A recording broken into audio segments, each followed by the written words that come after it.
Добрый вечер, шановные гледачи, з вами Ярослав Стешик. На Белсаце агляд галоўных навінаў. І вось што прынесла нам гэтая пятніца. Самападпал ля дому ўраду. Што адбылося? Пашу я ведаю даволі давно, больш за 15 год. 2 гады за кратамі за надпіс на шчытах. За хулиганку 2 года уголовной колонии. Это, знаете, возмущение нет предела. Як завуць суддзяў, што выносяць палітычныя прысуды? Коммунальный капец у Менску. Летом у нас был коллапс с водой, всем известный, когда у нас тут цистерны стояли. Сейчас зимой у нас нет отопления. И под Борисовым. В школе был давно, что там холодно. Пачынаем з трагічнай навіны. Раніцаю у сталіцы на плошчы Незалежнасці жыхар Менску абліўся гаручаю вадкасцю і падпаліў сябе. Збіць полымя спрабавалі мінакіды ахоўнікі дому ўраду. Цяпер пацярпелы ў рэспубліканскім апёкавым цэнтры. Ён атрымаў апёкі больш як паловы скуры. Матывы ўчынку пакуль невядомыя. Вядома, што мужчыну 35 гадоў, яго завуць Павел Банькоўскі. Павел вельмі любіў Беларусь, цікавіўся гісторыяй, культурай Беларусі. Меў вельмі добрую бібліятэку, шмат чытаў і дзяліўся са мной гэтымі кніжкамі. Мы разам вандравалі па краіне, ездзілі на рыцарскія фестывалі. Павел вельмі любіць сваіх дзяцей, але ў яго праблемы ў стасунках з жонкай, ужо, на жаль, былой, з Кацярынай. І апошнім часам, напэўна, у яго скончыліся сілы, каб усё гэта трываць і даваць рады. Як даведаліся журналісты, Павел Банькоўскі ў жніўні развёўся з жонкаю. Знаёмыя кажуць, што мужчына не мог даць рады алкагольнай залежнасці, што вымусіла яго сысці з сям'і і вельмі пераймаўся з гэтай прычыны. Павел мае сына і дачку. Ягоная былая жонка ў каментары выданню «Наша Ніва» не магла нават уявіць, што падштурхнула Паўла на такі крок. Але ёсць верагоднасць, што на псіхалагічны стан мужчыны паўплывала і хваля міліцэйскага садызму і палітычных рэпрэсіяў, бо раней Павел удзельнічаў у грамадзянскай актыўнасці. У сярэдзіне верасня жыхар вёскі Задомля Смалявіцкага раёну 36-гадовы Сергей Радчэня прыйшоў проста да ганку Смалявіцкага райаддзелу міліцыі, абліўся бензінам і падпаліў сябе. Агонь патушылі міліцыянты, але медыкі выратаваць пацярпелага не змаглі. Праз 10 дзён Сергей Радчэня сканаў у шпіталі. А мы ідзем далей. Цалкам магчыма, што аднойчы гэтыя судовыя працэсы будуць разглядаць на міжнародным трыбунале ў справе Беларусі. А пакуль фіксуем навіны. Палітычна матываваныя жорсткія прысуды сёння прагучалі ў справе палітычных вязняў, у тым ліку Соф'і Мілашевіч і Ціхана Клюкача. Праваабаронцы адзначаюць неадпаведнасць пакарання нанесенай шкодзе. Ірына Дарфійчук. Як і прасіў пракурор, 2 гады пазбаўлення волі для Соф'і Малашевіч і 1,5 для Ціхана Клюкача. У судзе Кастрычніцкага раёну Менску скончыўся разгляд справы аб размаляваных міліцэйскіх шчытах. Суддзя Вольга Няборская прызнала абодвух 18-гадовых вінаватымі ва ўдзеле ў групавым хуліганстве ды рыхтаванні масавых закалотаў. Софью, апроч таго, абвінавацілі ў публічнай абразе Лукашэнкі. Конечно, это связано с политикой, что им так дали. Это однозначно. Если просто была эта хулиганка, ей дали бы условно и все. Все суды, что связаны с политикой. А Ларису Танкашкур, якая прыйшла падтрымаць маладзёнаў, таксама сёння пакаралі 3 месяцамі арышту ў судзе Першамайскага раёну Менску. Суддзя Таццяна Ліннік прызнала жанчыну вінаватай у незаконным збіранні і распаўсюдзе прыватных звестак. Вот это решение, я считаю, так как никто не пострадал, она не самостоятельно распространила эту информацию, я считаю, что это несправедливо. Лариса Танкашкур працавала паштаркай і ў верасні перадала ў раённы чат імёны ды адрасы падпісчыкаў міліцыянтаў. Паводле абвінавачання яна дзеяла з матываў палітычнай і ідэалагічнай варожасці. Жанчына ж тлумачыць, што хацела, каб спыніліся жорсткія затрыманні тых, хто збіраецца ў дварах у мікрараёне Лебядзіны. Если бы я хотела на политическом, я бы это могла распространить давно. А так это, говорю, то, что там происходило на Лебяжьем, все это вот негативное, это мое воздействие. Поэтому, конечно, я хотела помочь искренне людям, чтобы... И они вначале мне говорили, что да, помогло, их немножко меньше, но потом у них все равно. Працяг разгляду крымінальнай справы супраць 5 мінчукоў, затрыманых 29 верасня ў Баравой, перанеслі на 1 лютага. Мужчынаў вінавацяць у групавым пашкоджанні аўтамабіля жонкі міліцыянта. Квалификация может быть повреждение имущества умышленное или хулиганство, то, что предъявило следствие. Вот. Более тяжкое – это хулиганство, более мягкое, как защита считает, оно есть по санкции, это просто повреждение имущества без хулиганского мотива. Мужчынаў затрымалі супрацоўнікі губазіку з выкарыстаннем зброі непасрэдна каля машыны. Адзін з затрыманых быў моцна збіты, але дзеянні міліцыі ў гэтай судовай справе не разглядаюцца. Працягваюцца суды і па Заменскам. У судзе Кастрычніцкага раёну Віцебску паводле артыкулу 2334 пакаралі студэнтак медычнага універсітэту Анастасію Лявонтьеву і Паліну Нітчанку за фотаздымак са сцягам падчас акцыі ва універсітэце. На меня во время допроса немножечко давили. Мне намекали на то, что если я не признаю себя и других участников, то меня могут отправить на ИВС до суда. Анастасію пакаралі штрафам 464 рублі, а Паліне, якая адбывае ў СІЗА 7-дзённы арышт за відэазварот студэнтаў, дадалі яшчэ 10 сотняў. Ірына Дарафейчук, Белсад. На гэты момант адразу 10 беларускіх журналістаў застаюцца за кратамі паводле крымінальных справаў. Менавіта гэтай тэме свабодзе прэсы ў Беларусі прысвяцілі сённяшняе онлайн-паседжанне Рады бяспекі ААН. Святлана Ціхановская, якая таксама выступала перад чальцамі Рады бяспекі, заклікала нарэшце прызнаць рэжым Александра Лукашэнкі тэрарыстычным і пачаць міжнароднае расследаванне яго злачынстваў. Паводле звестак Беларускай асацыяцыі журналістаў у 2020 годзе незалежных журналістаў затрымлівалі больш за 470 разоў. 97 журналістаў зазналі адміністратыўны арышт, 50 сайтаў СМІ былі заблакаваныя, а 15 журналістам у гэты час выставілі крымінальнае абвінавачванне. Сярод іх 3 бясстрашныя журналісткі: Дар'я Чульцова, Кацярына Андрэева і Кацярына Барысевіч, якія ўжо 2 месяцы застаюцца ў турме. Святлана Ціхановская заклікала міжнародную супольнасць звярнуць увагу і на іншыя гісторыі рэпрэсаваных журналістаў, а таксама на галадоўку Ігара Лосіка, адміністратара тэлеграм-каналу «Беларусь галаўнога мозгу». Свой выступ Святлана Ціхановская закончыла словамі «Жыве Беларусь». Акрамя яе ад Беларусі выказаўся і Павел Латушка. Ён таксама заклікаў зрабіць крокі дзеля пераадолення крызісу ў Беларусі. Сённяшнюю нефармальную сустрэчу зініцыявалі сябры Рады бяспекі ААН з Эстоніі, Францыі, Ірландыі, Нарвегіі, Вялікай Брытаніі ды ЗША. Прадстаўнікі Расіі, а таксама падначаленыя Уладзіміра Макея, заявілі, што беларуская тэма не мае дачынення да парадку дня Рады бяспекі. Тым часам дзяржаўныя СМІ цытуюць абяцанні чыноўнікаў зрабіць скачок у гаспадарцы, нават ва ўмовах палітычнага крызісу, і за 5-годку вырабіць тавараў на 5-ю частку больш. Адразу пасля публікацыі праграмы развіцця Беларусі ў наступнай 5-годцы тэстуем яе на адэкватнасць разам з экспертамі Белсату. Юлія Церпук працягне.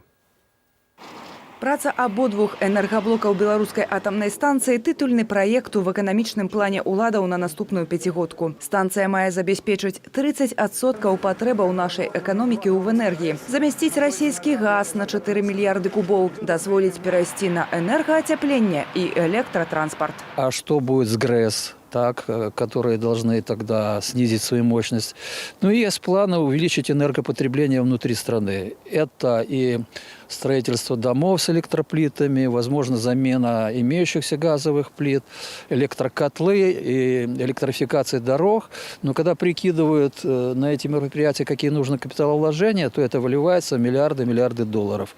Поэтому сегодня АЭС – это большая проблема. А праз паўгады пасля запуску пачнем сплочваць узяты на будаўніцтва крэдыт. У праграме сацыяльна-эканамічнага развіцця Беларусі заяўлена больш за 50 буйных інвестпраектаў на 5 гадоў і стаіць задача паляпшаць інвестыцыйны клімат пры нязменнай унутранай палітыцы. Сярод асноўных паказнікаў валавы унутраны прадукт і інвестыцыі ў асноўны капітал маюць вырасці на 5-ю частку. Качество прогнозов, конечно, такое впечатление, что их делают непрофессионалы, либо над ними давлеет какая-то установка сверху известная, брать более напряженные планы. Ну и в результате что мы имеем? То, что имеем. На бумаге одно, в жизни другое. И хуже всего, что теряется доверие общества, людей к таким планам. Да прыкладу, пры канцы 2020 года афіцыйна сярэдні заробак у Беларусі складаў 1300 рублёў. Найбольш дакладны медыанны заробак, з якога яшчэ адлічым падаходны падатак, 792 рублі. Па-за буйнымі ж гарадамі лічбы могуць падаць нават ніжэй за 500. Па выніках мінулага года ВУП знізіўся амаль на адсотак. На 0,7 упаў аб'ём прамысловасці. Інвестыцыі ў асноўны капітал фінішавалі на мінус 6,8%, аптовы таваразварот мінус 4,2%. І на 5-ю частку зменшыўся зварот грамадскага харчавання. Калі ўзяць мінулую пяцігодку, то рост ВУП урад закладаў на ўзроўні трохі большым за 12%. Выканалі палову. Для этого нам необходимо и иметь хороший показатели экспорта, также необходимы какие-то существенные инвестиционные вливания. И в тот момент, когда инвестиционный климат у нас сейчас снижается и становится негативным, то, конечно, достичь этого будет сложно. Складские запасы у нас достигли своего исторического максимума, и опять же тоже непонятно, что с ним делать.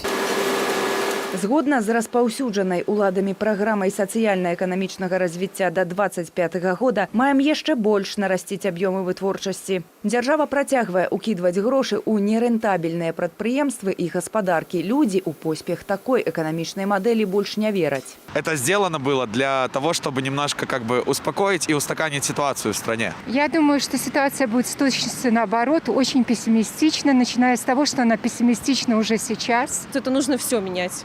Всю систему, которая у нас сейчас в государстве сложилась. Ну, то есть это нужно дать очень много свобод людям. На ўсенародным сходзе планы на пяцігодку будуць цвіком праграмы. Адразу пасля абмеркавання магчымых зменаў у Канстытуцыі. Ці можна зарэгістравацца дэлегатам ад народу? Спытала глядачка праз вядоўцу Мозырь ТБ. От народа это же и трудовые коллективы, и общественные организации. Если, сложно ответить, как от народа. От какой-то организации должен, а не, допустим, не от улицы, не от микрорайона. Юлія Цельпук, Белсат. Працягваем выданне «Аб'ектыва». Часта грамадзяне Беларусі вымушаныя ўцякаць са свайго дому, пакідаць працу, справы і каштоўнасці, каб ратавацца ад турмы і фізічных расправаў з боку сілавікоў. І гэта толькі за палітычныя погляды. Колькасць мігрантаў з Беларусі ідзе на дзесяткі тысячаў, і толькі частка з іх просіць палітычнага прытулку ў суседніх краінах. Так, у Польшчы ў ваколіцах гораду Белая Падляская ёсць 3 лагеры для ўцекачоў, цэнтр для замежнікаў, Горбаў, Калонія і Бэзволя. Вымушаных мігрантаў наведала Катя Малей. У Беларусі іх збівалі ды пераследавалі. У Польшчы яны знайшлі прытулак і мірнае жыццё, але не бачаць тут сваёй будучыні. Ад леташняга жніўня праз лагеры для ўцекачоў, што пад Белай Падляскай, прайшлі сотні беларусаў. Усе яны называюць сябе ахвярамі рэпрэсіяў з боку уладаў Беларусі. Всю осень и початок зимы мы допомагали людям в реабилитации и оказывали финансовую допомогу. І чулі шматлікія галасы, што вельмі патрабуюць дапамогі нашыя калегі, якія вымушаныя былі ўцікаць ад пераследу, пераходзілі мяжу без візы, прасілі палітычнага прытулку на польска-беларускай мяжы. Цяпер у 3 лагерах застаюцца 65 беларусаў. Незважаючы на закрытыя межы, сотні беларусаў надалей шукаюць прытулку ў Польшчы. Трапляюць сюды праз іншыя краіны. Часцей за ўсё людзям не хапае сезоннага адзення, медычнай ды псіхалагічнай дапамогі. Мы дапамагаем людям, якія толькі прыязджаюць з напер у карантин. Мы ім падвозім сродкі сувязі, карткі, прывозім якіясь неабходныя рэчы, як тапачкі, пледы, каб не мёрзлі. пасля, калі яны ўжо пераязджаюць у лагер распределительны на Дакудоўскую, тады ўжо апекуемся цалкам, пытаем, што ім не хапае, што ім патрэбна з такога, чаго яны не дастаюць у лагеры. 3 адміністратыўныя справы, 2 арышты мае настаўнік англійскай мовы Дзяніс за удзел у мірных акцыях пратэсту. Праз пераслед быў вымушаны паспешліва сабрацца і выехаць з краіны. У Белай Падляскай ён жыве на гэтак званым прываце, здымае асобнае жыллё і дапамагае землякам, якія толькі прыехалі. З 1 лістапада злавілі мяне ціхары, пасадзілі ў самаход, заштурхнулі ў бус да наших ці собраці АМАПа. Было гвалт, збіццё, катавалі этим электрашокам, паралізатарам. Усе гэтыя глупствы, гэтыя пытанні, пагрозы пазбаўлення жыцця. Барыса затрымалі падчас сталічнай акцыі памяці Рамана Бандарэнкі, куды мужчына адмыслова прыехаў з Барысава. Яго моцна збілі ў бусе. Сілавікі называлі гвалт выхаваннем. Закрытую чэрапна-мазгавою траўмаю ды зламанымі рэбрамі хуткая дапамога даставіла яго ў Бараўляны. У шпіталі Барыс правёў 10 дзён. Я не стаў чакаць, пакуль гэта справа, пакуль мяне забяруць і са шпіталю я даведаўся, што на маю працу прыходзілі сотруднікі следчага камітэту. Яны пыталіся пра маю характарыстыку, і як паведаў мой адвакат, гэта першы прызнак таго, што я являюсь падазраваным па крымінальнай справе. І адвакат мне параіў скарыстацца планам Б.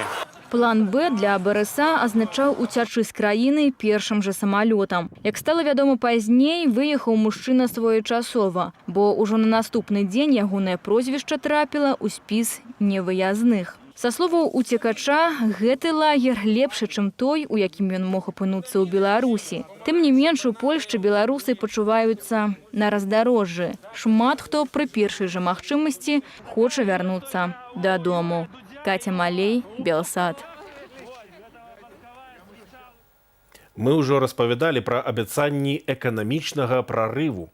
Але цяпер пакажам прарывы трубаў. У маскоўскім раёне сталіцы ўлетку з кранаў цякла атручаная вада, а цяпер у маразы няма ні ацяплення, ні гарачай вады. Камунальнікі абяцалі выправіць сітуацыю да сённяшняга вечара. Надзея Бельская. Алена Данко, якая ўвесь час жыве ў маскоўскім раёне, кажа, да апошняга лета праблемаў з камунальнымі паслугамі не было. Спачатку атручаная вада, цяпер уся сям'я вымушаная грэцца падручнымі сродкамі. Добра, што ёсць абагравальнікі і духоўка. С крана идет только холодная вода, даже вот из горячей. То есть вода есть, но она только холодная. Холодная батарея – это хорошо, что у меня уже ребенок постарше. Если бы, например, это был маленький ребенок, новорожденный какой-нибудь, ну, это было бы гораздо более проблематично. У навучальных установах праблемы такія ж самыя, таму заняткі ў школах перанеслі на заўтра. У садках ратаваліся агульнымі сіламі. Інфармацыя аб аварыі ледзьве паспела з'явіцца, як беларусы кансалідаваліся. Вчера в Инстаграм вышли люди и говорили, могу взять 2 человек ночевать, если там у кого-то за критика. Так что, это же Беларусь. Сложно без отопления, особенно с ребенком, не подмыть особо его.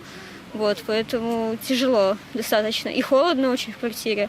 Люди как бы сейчас поменялись немножко. Как бы пришли к тому, как раньше в деревнях вот было. Я когда-то родился давно-давно в деревне, 15 лет жил. Поэтому там все это было и, наверное, возвращается. Вот это. Яшчэ учора камунальнікі казалі, што ўсяму віною прорваныя трубы. Мы можем грешить на коммунальные службы сколько угодно, но более-менее со своей работой они справляются. Но летом у нас был коллапс с водой, всем известный, когда у нас тут цистерны стояли. Сейчас зимой у нас нет отопления. Это хорошо, что на улице плюсовая температура. Если бы минус 20, вот что бы нам было сделать? Вот что нам делать в такой ситуации? И повторится это еще раз, не повторится это еще раз. Ну, никто сказать наверняка не может.